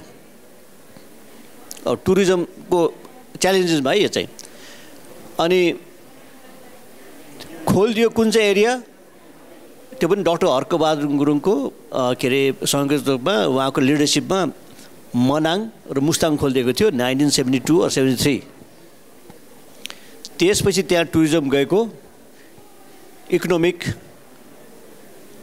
अपहिल भयो त्यहाँ। त्योभन्दा अगाडि चाहिँ हाम्रो एउटा एभरेस्ट थियो, त्योभन्दा अगाडि हेलम्बु थियो लाङटाङको एरिया। अहिले डोल्पो, मुगु, हुम्ला धेरै 20वटा चाहिँ डिस्ट्रिक्टमा चुम्नुम्री रिस्ट्रिक्टेड एरिया, एउटा चाहिँ हाइली, अर्को चाहिँ लो क्याटेगोरी, दुईवटा रहेछ। त्यो चाहिँ एउटा टुरिज्मको लागि बाधाको ठुलो बाधा। किनकि हामीका यहाँ के भइरहेछ, minus population growth in the 28 districts of the mountains. यो टप लाइनवाले विचार गर्नुपर्ने हुन्छ यो चाहिँ प्लानर्सहरूले। अर्को त्यसमा अब एसेसिबिलिटी छैन, इन्फ्रास्ट्रक्चर छैन, मान्छे किन बस्यो त पाहाडमा? अनि कहाँ सुविधा छ त्यही आउनु पऱ्यो। अब अपर्च्युनिटिज के, you have to reverse the migration. त्यो एरियामा के अपर्च्युनिटी दिने त? माउन्टेनियरिङ पनि एकदम के अरे यो राजस्व ल्याउने गर्छ। अल्पाइन पिक अर्को। अब अर्को भनौँ धोरपाटो हन्टिङ रिजनले पनि राम्रै रेभेन्यू ल्याउँछ कन्ट्रीमा। अनि यस्तै अपर्च्युनिटी के दिनु त माथि? जब हामी फार्मिङ छ, फार्ममा क्रप ड्यामेज हुन्छ, त्यहाँबाट हामी जान्छौँ, यस्तो खालको नेचर सम्बन्धी केही पनि प्रोडक्ट भयो भने राम्रो। अर्को बायोडाइभर्सिटीको कुरा गर्दाखेरि बायोडाइभर्सिटी डेटा बेसमा कुरा गर्ने हो भने बायोडाइभर्सिटी प्रोफाइल प्रोजेक्ट भन्ने आएको थियो नेपालमा 1994-96मा। यो नेदरल्यान्ड्स गभर्मेन्टको सहयोगमा डेगिस उनीहरूको फरेन मिनिस्ट्री र हाम्रो department national parks and wild लाइफले बायोडाइभर्सिटी प्रोफाइल प्रोजेक्ट भनेर धेरै डाटा राखेको थियो। तर त्यो टाइममा अनलाइनमा गएन, त्यो भन्दाखेरि उहाँहरूले एक्सेस छैन त्यतिको। तर अहिले अनलाइन एक्सेसमा नेपालले नगरे पनि बाहिरबाट पनि धेरै छ। र नेपालबाट पनि इसिमोड, WWF, IUCN र डिपार्टमेन्टबाट पनि गर्छ। अनि चरामा चाहिँ स्पेसली बर्ड कन्जर्भेसन नेपाल हाम्रै साथीहरू हुनुहुन्छ, यहाँ हेमन्तजीहरू पनि, यहाँ पनि पोखरा बर्ड सोसाइटी बिसिएनहरू धेरै एक्टिभ छन्। अब अर्को एउटा सवाल आएछ यहाँ फरेस्ट फायरको कुरा गर्दाखेरि हामीले यसमा 2-3वटा कुरा विचार गर्नुपर्छ। एउटा ग्लोबल वार्मिङ, अहिले हाम्रो माइनस पपुलेसन ग्रोथ हुँदाखेरि माउन्टेनमा हुँदाखेरि त्यहाँको हामीले न सोतर टिप्छौँ, न फरेस्ट डेब्रिजहरू लिन्छौँ, न हाँगा टिप्छौँ, न ग्रेजिङ गर्छौँ। त्यो नगरेपछि त्यहाँ फरेस्टमा पात आउँछ, हाँगा आउँछ, लेयर्स बस्छ। लेयर बसेपछि के हुन्छ हाम्रो ऋतु, कहिले वर्षा कहिले ग्रीष्म। जब त्यहाँ हिट डेभलप हुन्छ र जब त्यहाँ विन्ड आउँछ र त्यहाँ एउटा फ्लिकर अफ फायर भएपछि it becomes a forest fire सबभन्दा नराम्रो कहिले आउँछ? मार्च अप्रिल मेमा भयो भने हाम्रो चराहरू सबै मर्छ देउला, उनीहरूको गुण बनाउने टाइम। यसमा चाहिँ अब लोकल गभर्मेन्टलाई पनि सायद हामीले रिक्वेस्ट गर्नुपर्ने हुन्छ होला, प्लानर्सलाई पनि रिक्वेस्ट गर्नुपर्छ र गभर्मेन्टलाई पनि रिक्वेस्ट गर्नुपर्छ। इन्डिजिनियस म्यानेजमेन्ट सिस्टम हुन्छ अचेल आइपिएलसी, इन्डिजिनियस पिपल एन्ड लोकल कम्युनिटीलाई हामीले अलिकति एक तह माथि ल्याएर उहाँलाई सोध्नुपर्छ उहाँलाई के चाहेको छ के चाहेको छैन। र उहाँलाई चाहेकोमा अब grazing, light grazing, prescribe burning, collection of forest debris भएन भने अहिले ग्लोबल वार्मिङमा यो फरेस्ट फायर बढी हुन्छ। डेटा हेर्नुहोस्, 2012मा जम्मा 500वटा फरेस्ट फायर थियो नेपालमा। इसिमोडले नासाको रेकर्डबाट लिएको। अब 2023मा हेर्नुहोस्, more than 5500 forest fire in a year, त्यो पनि भोल्युम बढी। It is just going from तराईदेखि माथि डोल्पोसम्म गएको छ। त्यो पनि एउटा अलि विचार गर्नुपर्ने एज अ प्लानर। अनि अर्को एनिमल बेस, वाइल्ड एनिमल बेसमा पनि इकोनोमी हामीले अलिकति विचार गर्नुपर्ने हुन्छ होला। When you conserve their number may go up, when it goes up they will go beyond their natural boundary र क्रप डिप्रेडेसनदेखि ह्युमन के अरे वाइल्ड लाइफ कन्फ्लिक्ट हुने पनि भएको छ। त्यसमा पनि अलिकति प्लानिङबाटै विचार गर्नुपर्ने हुन्छ होला। Thank you. हस्, थ्याङ्क यू। देवीजङ सर।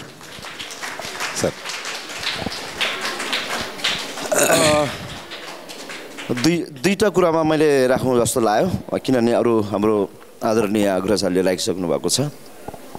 यो वन डडेलोको सम्बन्धमा त हामीले भएको वन डडेलो पालिकामा कस्तो छ भन्दाखेरि अलिकति चेतनाको स्तरलाई चाहिँ बढाउनु पर्ने चाहिँ हामीले चेतनाको स्तरलाई चाहिँ बढाउनुपर्छ जस्तो लागिरहेर चाहिँ हामीले त्यो गरिरहेको छौँ। किन भन्दाखेरि राज्यले अहिले पछिल्लो पटक के गर्यो भन्दाखेरि जग्गा वर्गीकरण भन्ने एउटा शीर्षक स्थापना ल्यायो।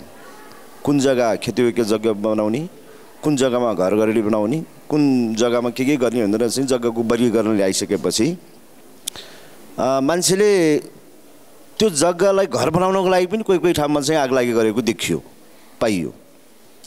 तर गाउँठाउँमा चाहिँ यो आगलागी चाहिँ को परम्परा कस्तो छ भन्दाखेरि हामीसँग रहेको पाको खेतमा घाँस राम्रो उम्रिन्छ भनेर त्यो डडेलो लाउने चलन आजै यथावत छ। त्यही कारण हो मुख्य गरी यो डडेलोको कारण।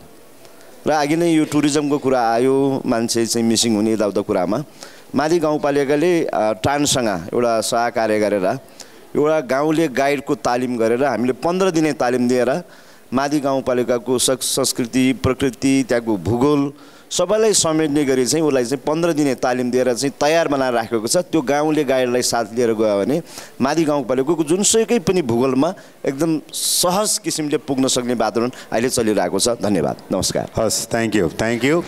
अब यो प्यानल डिस्कसनको अन्तिममा आफ्नो छोटो रिमार्क्स राखिदिनु हुन हाम्रो आङ छिरिङ सरलाई अनुरोध गर्दछु। सर्वप्रथम त म आजको प्यानलिस्ट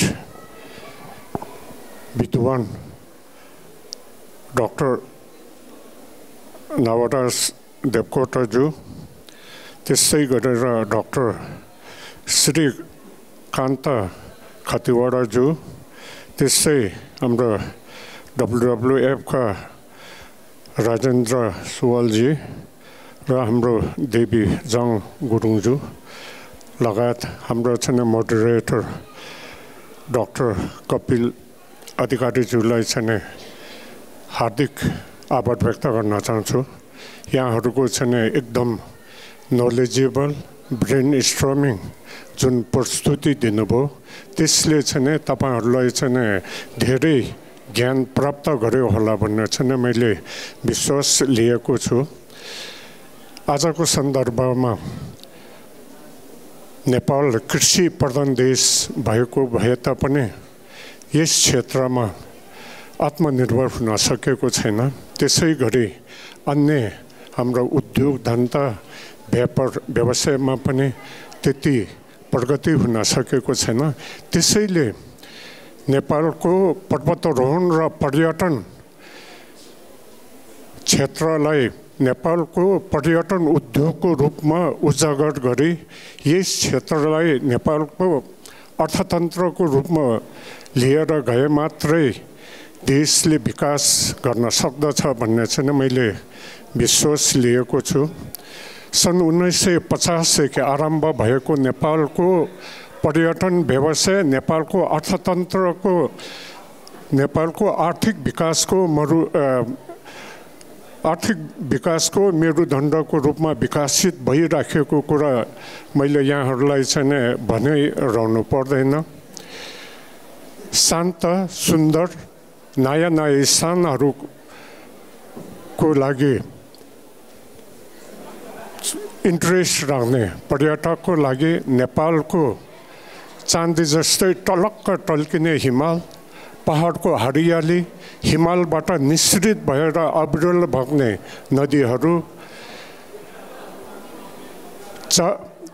नदीहरू र हाम्रो चाहिँ विविधताले भरिपूर्ण भएका निकुञ्जहरू, त्यसपछि हाम्रो चाहिँ मठ मन्दिर चैत्य पौवा पार्टी गुम्बा लगायतका धार्मिक स्थलहरू र हाम्रो चाडबाड मेला पर्वहरू चाहिँ पर्यटकको आकर्षण भइराखेको कुरो मैले यहाँहरूलाई चाहिँ भनाइरहनु पर्दैन।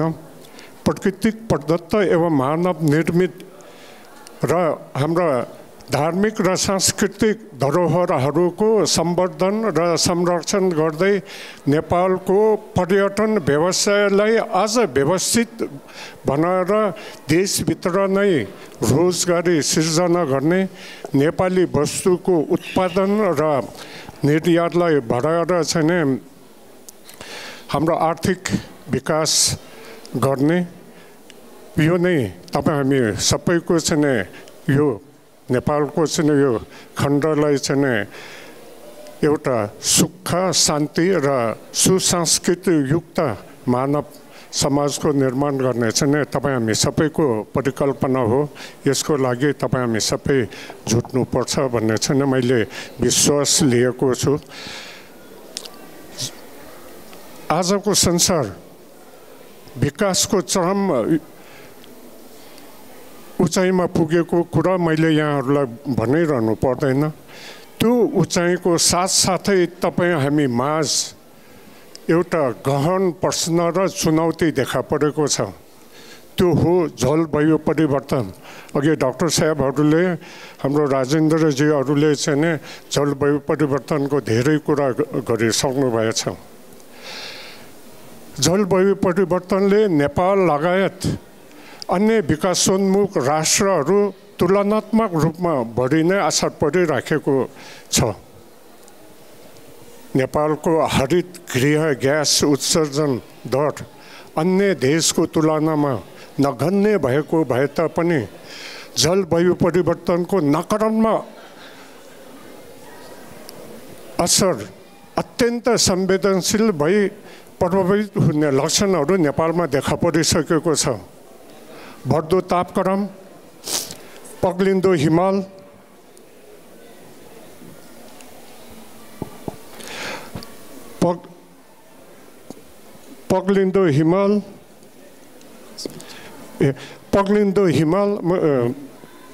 पग्लिँदो हिमाल त्यसपछि चाहिँ कृषि उत्पादनमा रस, जैविक विविधताको लोप, मानव स्वास्थ्य आदि इत्यादि असरहरू जलवायु परिवर्तनले नै ल्याएको छ र अघि हिमालको बारेमा धेरै कुरा भयो। यहाँ मैले इन्डियन साथीहरूलाई पनि देखेको छु।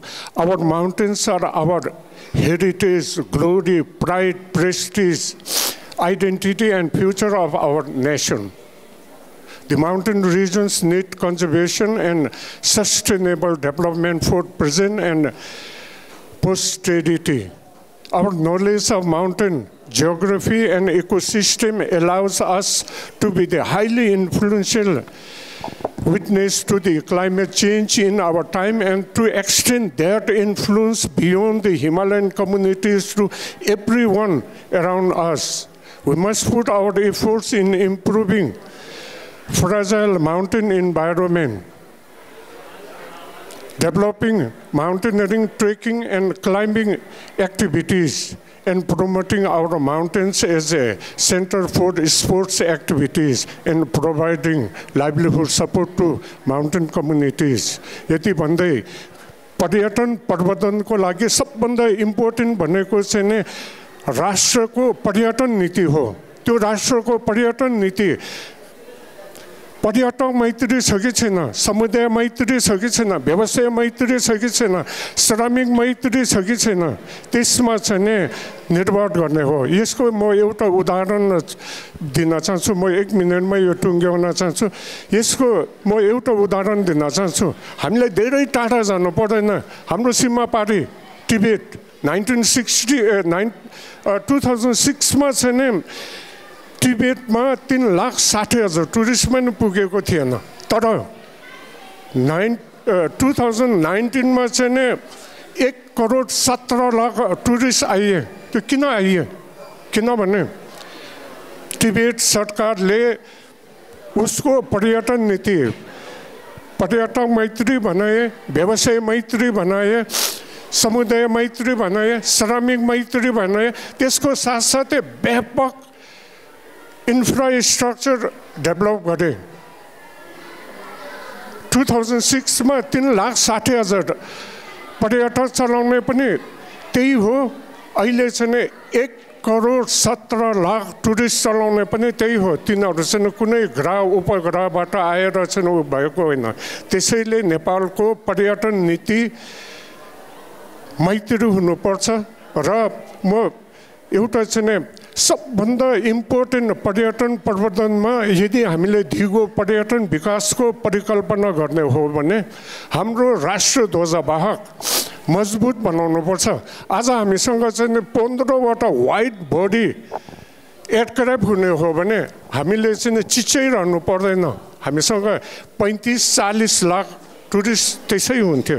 त्यसैले चाहिँ हाम्रो विद्वान प्यानलिस्टहरूले प्रस्तुत गर्नु भइराखेको छ र यहाँहरू चाहिँ नीति नियम तर्जुमा गर्नमा यहाँहरू आबद्ध हुनुहुन्छ। यहाँहरूले चाहिँ नेपाल सरकारलाई, हाम्रो सरकारलाई यसबारे चाहिँ सुझाव सल्लाह दिनु नै हुनेछ भन्ने मैले विश्वास लिएको छु। धन्यवाद। हस्, थ्याङ्क यू। यो सेसन जुन पर्यटनसँग सम्बन्धित थियो, प्रकृति, संस्कृति, पर्यावरण, वन्यजन्तु, साथै ती सबैलाई जोडेर त्यसलाई म्यानेज गर्ने नयाँ विज्ञान तथा प्रविधि, सम्पूर्ण चिजहरूको एउटा इन्टरडिसिप्लिनरी एरिया हो पर्यटन। यो पर्यटनसँग सम्बन्धित यो प्यानलमा प्यानलिस्टको रूपमा आउनुभएका सम्पूर्ण विद्वान साथीहरू सबैलाई हार्दिक धन्यवाद र म मोडरेटर यो कार्यक्रमबाट बिदा चाहन्छु र यो कार्यक्रमको आयोजक साथीहरूलाई धेरै धेरै धन्यवाद दिन चाहन्छु। हस्, थ्याङ्क यू।